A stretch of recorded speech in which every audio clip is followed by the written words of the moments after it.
Praise the Lord. सभी को जय मसीह की शालोम। हम विश्वास करता हूँ प्रभु यीशु मसीह में आप सब लोग सुरक्षित होंगे। मेरे भाइयों बहनों, लॉर्ड्स मिनिस्ट्री में आप सभी का स्वागत है।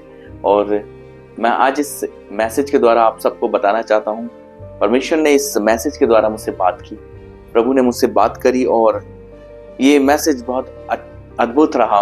और जब मैं इसे पढ़ रहा था तो मुझे बहुत कुछ सीखने को मिला, क्योंकि परमेश्वर का आत्मा मुझे कुछ सिखा रहा था। मेरे भाइयों बहनों, मैं बताना चाहता हूँ, हम अब इस युग में पहुंच चुके हैं जहाँ यीशु मसीह का आना बहुत निकट है।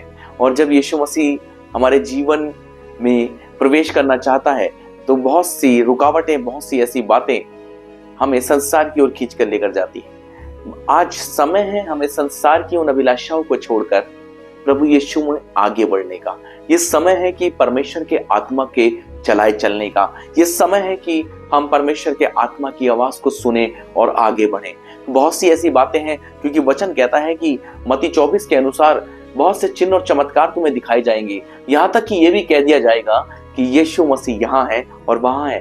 पर मेरे भाइयों बहनों, मैं बताना चाहता हूँ, आप इस बात पर विश्वास ना कर लेना, क्योंकि परमेश्वर का वचन कहता है कि मैं जाता हूं और तुम्हारे लिए एक ऐसे सहायक को छोड़कर जाता हूं जो तुम्हें मेरी बातों में से सिखाएगा।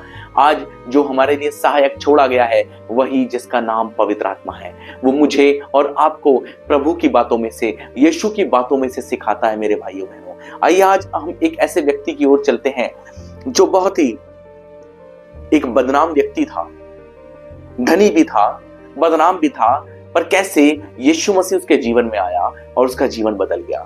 हम निकालेंगे लूका 19 अध्याय। जब हम उसे पढ़ेंगे तो उसमें लूका 19 अध्याय में जक्कई नामक एक व्यक्ति के बारे में लिखा है, जो कि चुंगी लेता था, जो टैक्स कलेक्टर था, जो ये कह सकते हैं महसूल लेता था या ब्याज पर पैसा देता था और कर्जा देता था, उधार देता था और उनसे ब्याज में पैसा लेता था और मनमाफिक तरीके से उनसे कलेक्ट करता था, इकट्ठा करता था। मेरे भाइयों बहनों, देखिए, जब जक्कई, उस समय की बात है जब यीशु मसीह यरीहो से निकल रहे थे और वो उस मार्ग से निकलने वाले थे जहां जक्कई खड़ा था। जक्कई ने देखा बहुत बड़ी भीड़ है और उस भीड़ में छोटा कद होने की वजह से, छोटा कद होने के कारण, नाटा होने के कारण उस भीड़ में वो यीशु को नहीं देख सकता था। इसलिए उसने दिमाग लगाया, उसने इस रीति से तो मैं, इस प्रकार तो मैं यीशु को नहीं देख पाऊंगा, क्योंकि भीड़ बहुत है और मैं नाटा हूं कद में और मैं उस भीड़ में यीशु को नहीं देख पाऊंगा।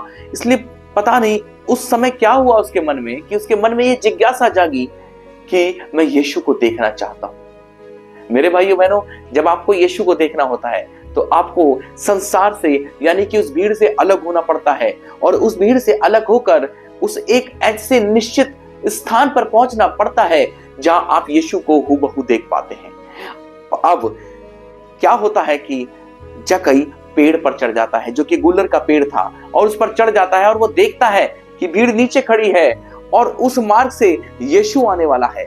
यानी कि मेरे भाइयों बहनों, जब आप एक निश्चित स्थान पर, एक ऊंचाई पर पहुंचते हैं तो आपको इंतजार करना होता है उसकी उपस्थिति का, उसके आने का। जरूरी नहीं है कि आप जैसे ही प्रार्थना में बैठे और उस यीशु मसीह और उसकी उपस्थिति आपके मध्य में आ गई, उसका आत्मा हमारे बीच में आ गया। नहीं, कई बार जब हम घंटों प्रार्थना करते हैं, जब हम घंटों उसकी उपस्थिति में बैठते हैं, उसका इंतजार करते हैं, तब उसकी उपस्थिति का एहसास होता है। जब वो अब मैं इस बात पर विचार कर रहा था कि कई घंटों से शायद वो पेड़ के ऊपर बैठा हुआ होगा और यीशु जब आएगा उसका इंतजार कर रहा होगा। अब होता क्या है, उस समय जब वो इंतजार कर रहा था, यीशु आ गया और जैसे यीशु आया, यीशु ने उससे कहा, जक्कई झट उतर आ। इसका अर्थ समझते हैं, झट उतर आ। झट उतर आ का अर्थ है कि शायद जक्कई के अंदर बहुत सी ऐसी बातें होंगी, या कह सकते हैं उसके अंदर अपने धन को लेकर घमंड होगा, क्योंकि जो पैसा बांटता है, जो ब्याज पर पैसा देता है, बेशक उसके अंदर घमंड होगा, क्योंकि वो उसको अपने धन पर घमंड होगा। अब बहुत सी ऐसी बातें होंगी जो शायद यीशु को पसंद ना हो, इसलिए यीशु ने जक्कई को कहा, नीचे उतरा, झट नीचे उतरा। आज मेरे भाइयों बहनों, मुझे और आपको भी अपने उन घमंड की, जिन ऊंचाइयों पर हम चढ़े बैठे हैं, अपनी उन बातों को जो प्रभु पसंद नहीं करता, जो विरोधी की ओर से है, उन बातों से नीचे उतरना पड़ेगा। जब हम नीचे आएंगे, यानी कि नम्र होंगे, हम्बल होंगे, अब इसमें दो कारण देखिए। जक्कई पेड़ पर चढ़ा यीशु को देखने के लिए, उसकी मंशा गलत नहीं थी, मगर यीशु नीचे आया ये देखने के लिए कि जिस पेड़ पर चढ़ा है, ये यीशु जानता था कि वो पेड़ पर मुझे देखने के लिए चढ़ा है, पर यीशु ये भी जानता था कि जिन बातों को लेकर वो अपने जीवन में चढ़ा बैठा है उसका नीचे आना जरूरी है, उसका नम्र होना जरूरी है। मेरे भाइयों बहनों, वो नम्र हुआ, वो नीचे आया और नीचे आकर यीशु ने उससे कहा, जब वो नीचे आ गया, यीशु ने कहा, जक्कई आज मुझे तेरे घर में जाना है। मेरे भाइयों बहनों, वहां खड़ी भीड़, खड़े चेले सोच रहे होंगे आज यीशु इसके घर में जाएगा, लंच करेगा। पर मेरे भाइयों बहनों, मैं बताना चाहता हूं, यीशु का कहने का अर्थ वो लंच करने का नहीं था, उसके घर में जाने का नहीं था। यीशु का अर्थ है कि जक्कई मुझे आज तेरे जीवन में आना है, आज मुझे तेरे घर में, तेरे इस देहरूपी मंदिर में आना है। यीशु आज मेरे और आपके देहरूपी मंदिर में वास करना चाहता है। उसका आत्मा हमारे जीवन में, हमारे अंदर वास करना चाहता है। जहां कहीं परमेश्वर का आत्मा है वहां स्वतंत्रता है, और परमेश्वर चाहता है कि वो आपके हृदयों में वास करे। मेरे भाइयों बहनों, परमेश्वर चाहता है आपके हृदयों में वास करे, आपके जीवन में वास करे। इसलिए यीशु आया उसके पास। और पहला कुरिन्थियों 3:16 मैं आपको दोबारा क्लियर करना चाहता हूं कि यीशु ने, पौलुस कहते हैं इस बात को, तुम्हारी देह पवित्र आत्मा का मंदिर है और परमेश्वर का आत्मा उसमें वास करना चाहता है, और परमेश्वर का पवित्र मंदिर तुम हो।